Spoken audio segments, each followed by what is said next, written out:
Hello, എല്ലാവർക്കും നമസ്കാരം. നമുക്കിന്ന് ഡിസ്കസ് ചെയ്യാൻ പോകുന്ന സബ്ജക്റ്റ് എന്താണ് G S T council, functions of G S T council, quorum and decision of council. അപ്പോൾ 5 മാർക്കിൻ്റെ ക്വസ്റ്റ്യൻ, 15 മാർക്കിൻ്റെ ക്വസ്റ്റ്യൻ, 2 മാർക്കിൻ്റെ ക്വസ്റ്റ്യൻ. ഇത്തരം ക്വസ്റ്റ്യങ്ങൾ വന്നു കഴിഞ്ഞാൽ എങ്ങനെ ആൻസർ ചെയ്യാം, എല്ലാം കൂടെ കൂട്ടിയിട്ട് എങ്ങനെ ആൻസർ ചെയ്യാമെന്നുള്ളതാണ് ഞാൻ പറയുന്നത്. നിങ്ങളത് മാർക്കിനനുസരിച്ച് കൂട്ടുകയോ കുറയ്ക്കുകയോ ഒക്കെ ചെയ്യാം. അപ്പോൾ നമുക്ക് നോക്കാം ജി എസ് ടി കൗൺസിൽ എന്താണ്. As per article 279A of the Constitution of India, the President of India is empowered to constitute Goods and Service Tax Council. അപ്പം ഇന്ത്യൻ ഭരണഘടനയുടെ ആർട്ടിക്കിൾ 279A പ്രകാരമാണ് G S T council form ചെയ്തിരിക്കുന്നത്. The President of India constituted the GST Council on 15th September 2016. 2016 G S T council start ചെയ്തിരിക്കുന്നത്. അപ്പം നിങ്ങൾക്ക് G S T കൗൺസിലിൻ്റെ answer ചെയ്യുമ്പം ഒന്ന് അതിൻ്റെ ആർട്ടിക്കിൾ എഴുതാം, ആർട്ടിക്കിൾ 279A. ഇനി അതാരാണ് കോൺസ്റ്റിറ്റ്യൂട്ട് ചെയ്ത വർഷം, ഇത്തരം കാര്യങ്ങൾ എന്ത് ചെയ്യാം, ജി എസ് ടി കൗൺസിലുമായിട്ട് ബന്ധപ്പെട്ട് നിങ്ങൾക്ക് ആൻസറായിട്ട് എഴുതാം. ഇനി ജി എസ് ടി കൗൺസിൽ എന്ന് പറഞ്ഞു കഴിഞ്ഞാൽ കുറച്ച് ആളുകളുടെ ഒരു കൂട്ടമാണ്. ഇനി ആരൊക്കെയാണ് അതിനകത്ത് വരിക? അപ്പം ജി എസ് ടി കൗൺസിൽ എന്ന് പറഞ്ഞു കഴിഞ്ഞാൽ നമ്മൾ എന്താ ആദ്യം മനസ്സിലാക്കേണ്ടത്? ഇന്ത്യൻ ഭരണഘടനയിൽ 279 പ്രകാരമാണ് കൗൺസിൽ രൂപീകരിച്ചേക്കുന്നത്. ഇത് രൂപീകരിച്ചേക്കുന്ന ആൾ ആരാണ്? പ്രസിഡന്റ് ഓഫ് ഇന്ത്യ ആണ്. ഇനി അത് ഏത് വർഷമാണ് രൂപീകരിച്ചത്? 2016. ഇത്രയും കാര്യങ്ങൾ ഓർത്തിരിക്കുക. ഇനി ജി എസ് ടി കൗൺസിൽ എന്ന് പറഞ്ഞു കഴിഞ്ഞാൽ ഒരു കുറച്ച് ആളുകൾ കൂടി ചേർന്നിട്ടുള്ള ഒരു സംവിധാനമാണ് ജി എസ് ടി കൗൺസിൽ. ഇനി ജി എസ് ടി കൗൺസിൽ ആരൊക്കെയാണ് മെമ്പേഴ്സ്? ഈ 3 വിധത്തിലുള്ള മെമ്പേഴ്സ് കൂടുന്നതാണ് ജി എസ് ടി കൗൺസിൽ എന്ന് പറയുന്നത്. അപ്പോൾ അതിനകത്ത് നമുക്ക് എല്ലാവർക്കും അറിയാം, union finance minister as a chairperson. അപ്പോൾ യൂണിയൻ ഫിനാൻസ് മിനിസ്റ്റർ ഉണ്ട് എന്ന് വെച്ച് കഴിഞ്ഞാൽ സെൻട്രൽ ഗവൺമെന്റിന്റെ ഫിനാൻസ് മിനിസ്റ്റർ. ഇപ്പോഴത്തെ ഫിനാൻസ് മിനിസ്റ്റർ ആരാ? നിർമ്മല സീതാരാമൻ ആയിരുന്നു ലാസ്റ്റ്. അപ്പം ഇപ്പോഴും നിർമ്മല സീതാരാമൻ തന്നെയാണെന്ന് തോന്നുന്നു. ഓക്കെ. അപ്പം സെൻട്രൽ ഗവൺമെന്റിന്റെ ഒരു ഫിനാൻസ് മിനിസ്റ്റർ ആയിട്ടുള്ള ഒരാളുണ്ട്. ദെൻ ഇനി അടുത്ത ആളെന്ന് പറയുന്നത് the union minister of state in charge of revenue, minister of finance as a member. എന്ന് വെച്ച് കഴിഞ്ഞാൽ ഇതൊരു സെക്രട്ടറി ലെവൽ പോസ്റ്റിലുള്ള ഒരു പോസ്റ്റാണ്. The union minister of state in charge of revenue. ഇങ്ങനെ ഒരു ആളുണ്ട്. The union minister of state in charge of revenue, minister of finance as a member.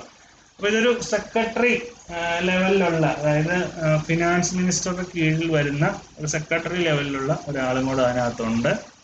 Then എല്ലാ സ്റ്റേറ്റ് ഗവൺമെന്റിലെയും finance minister or state revenue minister or any other minister nominated by each state as a member of the council. എന്ന് വെച്ച് കഴിഞ്ഞാൽ chairperson എന്ന് പറയുന്നത് central ഗവൺമെന്റിന്റെ finance മിനിസ്റ്ററാണ്. Then ഒരു സെക്രട്ടറി ലെവലിലുള്ള ഒരാളും കൂടെ ഉണ്ട്. അദ്ദേഹത്തെ വിളിക്കുന്ന പേരാണ് union minister of state in charge of revenue, minister of finance as a member. ഇനി ബാക്കിയുള്ള മെമ്പേഴ്സ് എന്ന് പറയുന്നത് അതാത് സംസ്ഥാനങ്ങളിലെ ഫിനാൻസ് മിനിസ്റ്റേഴ്സോ അല്ലെങ്കിൽ റവന്യൂ മിനിസ്റ്റേഴ്സോ, അതല്ല എങ്കിൽ ഓരോ സ്റ്റേറ്റിലെ മിനിസ്റ്റേഴ്സിന് ഒരാളെ വെച്ചിട്ട് നോമിനേറ്റ് ചെയ്യാം. അപ്പോൾ ഇത്രയും ആളുകളാണ് ജി എസ് ടി കൗൺസിൽ ഉള്ളത്. The GST Council shall select one of them as vice chairperson of council. അപ്പോൾ ഇതിൽ ഒരാളെ വൈസ് ചെയർപേഴ്സണോ ആയിട്ട് നമ്മൾ എന്ത് ചെയ്യും? എലക്ട് ചെയ്യും. ചെയർപേഴ്സൺ എന്ന് പറയുന്നത് യൂണിയൻ ഫിനാൻസ് മിനിസ്റ്റർ. ഇനി guiding principles of G S T council. The mechanism of GST Council would ensure harmonization on different aspects of GST between the central and the state as well as among states. It has been provided in the Constitution 101 Amendment Act 2016 that the GST Council is in its discharge of various functions shall be guided by the need for a harmonized structure of GST and for the development of harmonized national market for goods and services. ഇനി guiding principles of GST എന്ന് പറഞ്ഞു കഴിഞ്ഞാൽ നമുക്കറിയാം, GST എന്ന് പറയുന്നത് different ആയിട്ടുള്ള പല ടാക്സുകളെയും കൂടെ ഒരുമിച്ച് ചേർത്തിട്ടുള്ളതാണ് GST എന്ന് പറയുന്നത്. അപ്പം GST കൗൺസിലിൻ്റെ ഒരു ഗൈഡിംഗ് പ്രിൻസിപ്പിൾ എന്ന് പറയുന്നത് ഈ നിയമങ്ങളെല്ലാം ഒരുമിച്ച് ചേർത്തുകൊണ്ട് ഇന്ത്യയിൽ മൊത്തം ഒരു സെൻട്രലൈസ്ഡ് ആയിട്ടുള്ള ഇൻഡയറക്റ്റ് ടാക്സ് സിസ്റ്റം ഡെവലപ്പ് ചെയ്യുക എന്നുള്ളതാണ് ഈ പറയുന്ന GST കൗൺസിലിൻ്റെ ഗൈഡിംഗ് പ്രിൻസിപ്പിൾ. നേരത്തെ നമ്മൾ ഓൾഡ് ടാക്സ് സിസ്റ്റം പഠിക്കുമ്പോൾ നമ്മൾ മനസ്സിലാകുന്ന ഒരു കാര്യമാണ്, അതാത് സ്റ്റേറ്റുകളാണ് ഇൻഡയറക്റ്റ് ടാക്സിൻ്റെ നിയമങ്ങൾ നടത്തിക്കൊണ്ടിരുന്നത്. GST വന്നപ്പം ഇന്ത്യ മൊത്തം ഇൻഡയറക്റ്റ് ടാക്സിന് ഒരുമിച്ചൊരു നിയമമാക്കി, ഗുഡ്സിനും സർവീസിനും കൂടെ ഒരുമിച്ച് ഒരൊറ്റ നിയമമാക്കി മാറ്റി. അതായിരുന്നു അതിൻ്റെ ഗൈഡിംഗ് പ്രിൻസിപ്പിൾ. ഇനി functions of the GST council. GST Council is to make recommendations to the central government and the state government. ഒരു കാര്യം നമ്മൾ മനസ്സിലാക്കുക, GST കൗൺസിലിനെ റെക്കമെൻഡ് ചെയ്യാനേ പറ്റുള്ളൂ. ഇത് നടപ്പിൽ വരുത്തേണ്ടത് സെൻട്രൽ ഗവൺമെൻറ്റോ സ്റ്റേറ്റ് ഗവൺമെൻറ്റോ ആണ്. പക്ഷെ GST കൗൺസിലിൻ്റെ റെക്കമെൻഡേഷനും GST കൗൺസിലിൽ പാസ്സാക്കാതെ ഇത് നിയമമാക്കാനായിട്ട് പറ്റില്ല. അപ്പോൾ എന്തൊക്കെയാണ് GST കൗൺസിൽ ചെയ്യുന്ന ഫങ്ഷൻസ് എന്നുള്ളതാണ് നമ്മൾ ഇവിടെ. ടാക്സ് റേറ്റുകൾ തീരുമാനിക്കുന്നത്, റെക്കമെൻഡ് ചെയ്യുന്നത് GST കൗൺസിലാണ്. ഏതൊക്കെ പ്രോഡക്റ്റിന് എക്സംഷൻ വേണം എന്നുള്ളത് ഇവർ റെക്കമെൻഡ് ചെയ്യും. രജിസ്ട്രേഷൻ്റെ threshold limit, turnover 40 lakhs, സർവീസിൻ്റെ ടേൺ ഓവർ 20 lakhs, അങ്ങനെ ഇതൊക്കെ തീരുമാനിക്കുന്നത്, റെക്കമെൻഡ് ചെയ്യുന്നത് GST കൗൺസിലാണ്. Dispute resolution, central government state government തമ്മിൽ ടാക്സ് വീതം വയ്ക്കുന്നതിൽ എന്തെങ്കിലും ഡിസ്പ്യൂട്ട് ഉണ്ടെങ്കിൽ അതൊക്കെ പരിഹരിക്കുക. GST legislation includes rules and notifications etc. അപ്പം കാലാകാലങ്ങളിൽ പുതിയ റൂൾസും നോട്ടിഫിക്കേഷൻസും അമെൻമെൻറ്റും ഒക്കെ കൊണ്ടുവരണമെങ്കിൽ GST കൗൺസിലിന് എന്ത് ചെയ്യാം, റെക്കമെൻഡ് ചെയ്യാം. ഇത് 2 മാർക്കിൻ്റെ ക്വസ്റ്റ്യൻ ആയിട്ട് ചോദിച്ചു കഴിഞ്ഞാൽ നമുക്ക് ഈ പറയുന്നത് ഇത്രയും ചുരുക്കി എഴുതാം. ഇനി അതല്ല നമ്മളൊരു 15 മാർക്കിൻ്റെ ക്വസ്റ്റ്യൻ ആണെങ്കിൽ നമുക്ക് ഇച്ചിരി ഡീറ്റെയിൽഡ് ആയിട്ട് എഴുതേണ്ടി വരും. The council is empowered to make recommendations to the union and the state in the following: the taxes, cess and surcharges levied by the union, the state and the local bodies which may be subsumed in the goods and services tax.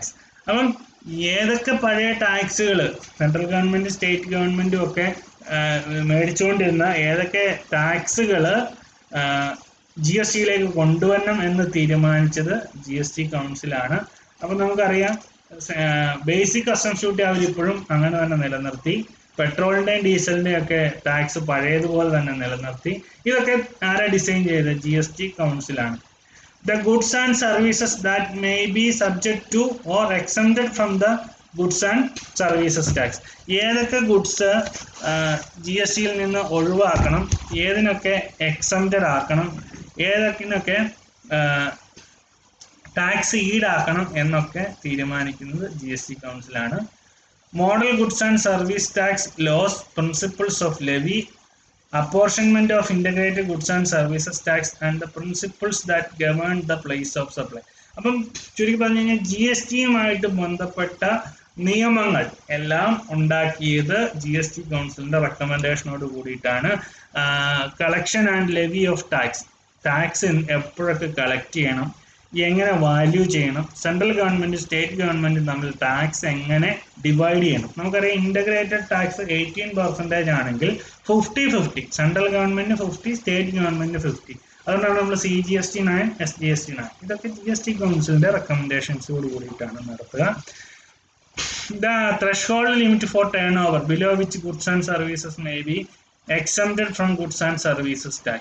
അതായത് GSTയിൽ registration, ഒരു business start ചെയ്യുമ്പോൾ registration എടുക്കണോ വേണ്ടിയോ എന്ന് തീരുമാനിക്കുന്നത് അയാളുടെ turn ഓവറും കൂടെ നോക്കിയിട്ടാണ്. അപ്പോൾ അതുമായിട്ട് ബന്ധപ്പെട്ട ഈ ടേൺ ഓവർ ലിമിറ്റ് GST തുടങ്ങുന്ന സമയത്ത് 20 ലക്ഷത്തിന് മേലിലുള്ളവരെല്ലാം രജിസ്ട്രേഷൻ എടുക്കണമെന്നായിരുന്നു പറഞ്ഞത്. അവരത് കുറച്ച് കഴിഞ്ഞാൽ GST കൗൺസിൽ അത് അമെൻഡ് ചെയ്തു. അത് 20 എന്നുള്ളത് 40 ആക്കി ഗുഡ്സിന്റെ കാര്യത്തിൽ. സർവീസിന്റെ കാര്യത്തിൽ 10 എന്നുള്ളത് 20 ആക്കി. അപ്പൊ അങ്ങനെയുള്ള കാര്യങ്ങളൊക്കെ തീരുമാനിക്കുന്നത് GST കൗൺസിലാണ്. The rate including floor rate with the bands of goods and services tax. GST-യിൽ tax റേറ്റുകൾ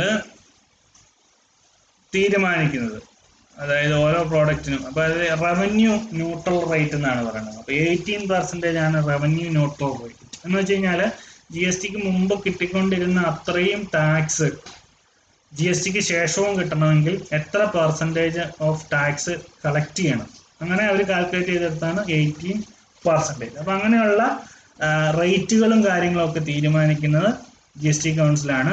any special rate or rates for a specified period to raise additional resources during any natural calamity or disaster. ഇപ്പം നമുക്കറിയാം Kerala flood cess വന്നു 1%. അത് GST council recommend ചെയ്ത് അവർ പാസ്സാക്കിയാൽ മാത്രമേ അത് നിലവിൽ വരുത്താനായിട്ട്. അപ്പോൾ അഡീഷണൽ ഒരു എമർജൻസി വന്നു കഴിഞ്ഞാൽ ടാക്സ് ഒരു സ്റ്റേറ്റ് തന്നെയായിട്ടൊക്കെ പിരിക്കാൻ. ഇപ്പോൾ ഈ കേരള ഫ്ലഡ് സെസ് നമുക്കറിയാം B2C കസ്റ്റമേഴ്സ്, അതായത് ബിസിനസ് ടു ഫൈനൽ കസ്റ്റമർ മാത്രമാണ് ഫ്ലഡ് സെസ് ആപ്ലിക്കബിൾ ആയിട്ടുള്ളൂ. അത് ഇന്റർ സ്റ്റേറ്റ് സപ്ലൈക്ക് ആപ്ലിക്കബിൾ അല്ല. അപ്പോൾ ഒരു ലോക്കൽ ഒരു സ്റ്റേറ്റിന് അഡീഷണൽ ടാക്സ് പിരിക്കണമെങ്കിൽ GST കൗൺസിൽ റെക്കമെൻഡ് ചെയ്യണം. അതെന്തെങ്കിലും നാച്ചുറൽ കലാമിറ്റി അല്ലെങ്കിൽ ഡിസാസ്റ്റർ ഒക്കെ വന്നു കഴിഞ്ഞ് കഴിയുമ്പം GST കൗൺസിലിന്റെ അപ്രൂവലോട് കൂടിയിട്ട് ഇതൊക്കെ ചെയ്യാനായിട്ട് പറ്റുള്ളൂ. ഇനി സ്പെഷ്യൽ സ്റ്റേറ്റ് എന്ന് പറഞ്ഞുകൊണ്ടുണ്ട്, നമുക്കൊരു 8 സ്പെഷ്യൽ സ്റ്റേറ്റ് ഉണ്ട്. അപ്പൊ അവിടെയുള്ള ഏതൊക്കെയാണ് സ്പെഷ്യൽ സ്റ്റേറ്റ്, അവരുമായിട്ട് ബന്ധപ്പെട്ടുള്ള നിയമങ്ങളൊക്കെ ക്രിയേറ്റ് ചെയ്തത് GST കൗൺസിലാണ്. The date on which GST shall be levied on petroleum, crude, high-speed diesel, motor spirit, natural gas and aviation terminal fuel. എന്ന് വെച്ച് കഴിഞ്ഞാൽ GSTയിൽ വരാത്ത, GSTയിൽ നിന്ന് ഒഴിവാക്കിയിട്ടുള്ള പ്രോഡക്റ്റുകളുടെ ലിസ്റ്റാണ് ഈ പറഞ്ഞത്. ഈ പറയുന്നതൊക്കെ GSTയിൽ കൊണ്ടുവന്നോ വേണ്ടയോ എന്ന് തീരുമാനിക്കാനുള്ള അധികാരം GST കൗൺസിലിനുണ്ട്. GST കൗൺസിൽ റെക്കമെൻഡ് ചെയ്താൽ മാത്രമേ ഇത് എന്ത് ചെയ്യാൻ പറ്റുള്ളൂ, കൊണ്ടുവരാൻ പറ്റുള്ളൂ. അപ്പൊ നിലവിൽ ഇന്ന് വരെ GST കൗൺസിൽ പെട്രോളും ഡീസലും GSTയിലേക്ക് കൊണ്ടുവന്നതിനെ കുറിച്ച് ഒരു ഡിസ്കഷൻ നടന്നിട്ടില്ല എന്നാണ് നമ്മുടെ ഫിനാൻസ് മിനിസ്റ്റർ കഴിഞ്ഞ വർഷം ഉണ്ടാകുന്ന തോമസ് ഐസക് സാറ് പറഞ്ഞത്. അപ്പം ഇത് GST കൗൺസിലിൽ ഡിസ്കഷൻ വെച്ചാലാണ്, GST കൗൺസിൽ റെക്കമെൻഡ് ചെയ്താലാണ് സെൻട്രൽ ഗവൺമെന്റിനും സ്റ്റേറ്റ് ഗവൺമെന്റിനും എന്ത് ചെയ്യാൻ പറ്റുള്ളൂ, ഇത് ഇംപ്ലിമെന്റ് ചെയ്യാനായിട്ട് പറ്റത്തുള്ളൂ. അപ്പൊ അവരുടെ ഒരു ഡിസ്കഷൻ പോലും ഇതിനെക്കുറിച്ച് വെച്ചിട്ടില്ല എന്നാണ് അദ്ദേഹം പറഞ്ഞത്. Any other matter relating to the goods and services tax as the council may decide. ഇനി എന്തെങ്കിലും GST ആയിട്ട് ബന്ധപ്പെട്ട് എന്തെങ്കിലും പുതിയ മാറ്റേഴ്സ് ഉണ്ട് എങ്കിൽ, ഈ മേളിൽ പറഞ്ഞ അല്ലാണ്ട് എന്തെങ്കിലും കാര്യങ്ങളൊക്കെ ഉണ്ടെങ്കിൽ അത് GST കൗൺസിലിന് എന്ത് ചെയ്യാം, അത് തീരുമാനിക്കാം. ഇനി എങ്ങനെയാണ് GST കൗൺസിലിൽ ഡിസിഷൻ എടുക്കുക എന്നുള്ളതാണ് പറയുന്നത്. Majority of 3/4 of the weighted votes of the members present and voting. അതായത് 4/3 പേര് എന്ത് ചെയ്യണം, മജോറിറ്റി വേണം.